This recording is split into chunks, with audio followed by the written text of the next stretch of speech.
স্ত্রীর 4টি হক আদায় করা ছাড়া কোনো স্বামী জান্নাতে যেতে পারবে না। স্বামীরা যারা আছেন আমার কথাগুলো মনোযোগ সহকারে শুনবেন, এগুলো এই মেসেজগুলো বাড়িতে নিয়ে যাবেন। অনেক স্বামীরা আছে স্ত্রীদের সাথে ভালো ব্যবহার করে না, স্ত্রীকে সব সময় অলওয়েজ ক্রিটিসাইজ করতে থাকে, তুচ্ছ তাচ্ছিল্য করতে থাকে।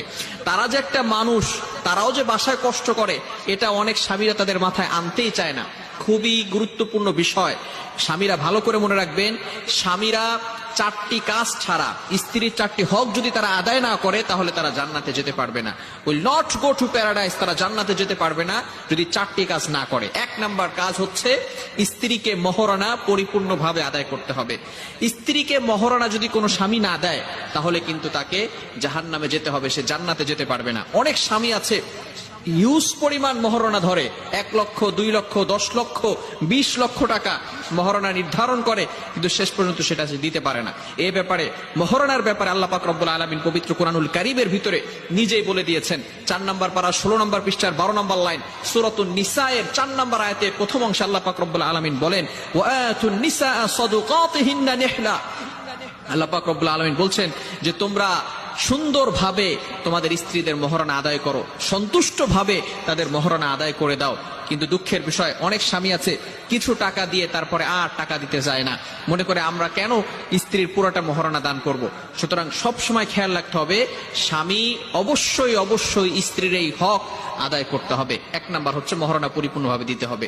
2 নাম্বার হচ্ছে স্ত্রীর উপর নির্যাতন করা যাবে না, জুলুম করা যাবে না। যদি কোনো স্বামী তার স্ত্রীর উপর নির্যাতন করে, তাহলে কিন্তু অবশ্যই অবশ্যই ওই স্বামীকে জাহান্নামে যেতে হবে। মনে রাখবেন, স্ত্রী হচ্ছে একজন মানুষ, এবং সে এমন একজন মানুষ যে আপনার ভালোবাসায়, একমাত্র স্বামীর ভালোবাসায়, সে তার মায়ের ভালোবাসা, বাবার ভালোবাসা, ভাইয়ের ভালোবাসা, বোনের ভালোবাসা, প্রিয় আত্মীয় স্বজনদের সকল ভালোবাসাকে ত্যাগ করে নিজের বাসাটা, নিজের প্রিয় বিছানা, নিজের প্রিয় বালিশ সবকিছু ত্যাগ করে আপনার ভালোবাসায় আপনার কাছে চলে এসেছে। আপনি কেন তার উপর নির্যাতন করবে? কিছু স্বামী এমন আছে যারা কাপুরুষদের মতো স্ত্রীর উপর আঘাত করতে থাকে। আমার রাসূল সাল্লাল্লাহু আলাইহি সাল্লাম কখনো স্ত্রীর উপর আঘাত করেন নাই। তার 11 জন স্ত্রী ছিলেন, কখনো তিনি, আল্লাহ রাসূল সাল্লাল্লাহু আলাইহি সাল্লাম, কোনো স্ত্রীর উপর আঘাত করেন নাই। আপনি কেন আঘাত করতে যাবেন? এটা রাসূলের সুন্নাহ নয়। মনে রাখবেন, স্ত্রী হচ্ছে আপনার ভালো হওয়ার সার্টিফিকেট। আল্লাহ রাসূল সাল্লাল্লাহু আলাইহি সাল্লাম বলে দিয়েছেন, খায়রুকুম ওয়া খায়রুকুম আহলি। যদি তোমার পরিবার তোমাকে ভালো বলে, তাহলে সত্যিই তুমি ভালো। ভালো করে মনে রাখবেন, স্ত্রী যদি কাউকে ভালো বলে, তাহলে সে সত্যি একজন ভালো স্বামী, সে সত্যি একজন ভালো মানুষ। সুতরাং আপনি আপনার স্ত্রীদের সাথে খারাপ ব্যবহার করবেন না। স্ত্রীদের সাথে কেমন ব্যবহার করবেন, এ ব্যাপারেও আল্লাহ তাআলা পবিত্র কোরআনুল কারীমে আয়াত দিয়েছেন। আপনি পবিত্র কোরআনুল কারীম খুলুন, 4 নম্বর পারার 20 নম্বর পৃষ্ঠার 3 নম্বর লাইন, সূরাতুন নিসা 19 নম্বর আয়াতে আল্লাহ পাক রব্বুল আলামিন বলেন, ওয়াশিরুহুন্না বিল মারুফ, you treat your wives well. তোমরা তোমাদের স্ত্রীদের সাথে ভালো ব্যবহার করো, তাদের সাথে খারাপ ব্যবহার করো না। অনেক পুরুষ আমাকে বলতে হয়তো আমার সম্পর্কে আপনার বাজে মন্তব্য আসতে পারে যে হুজুর এগুলো কি বলতেছে, স্ত্রীদের পক্ষ কেন নিচ্ছে?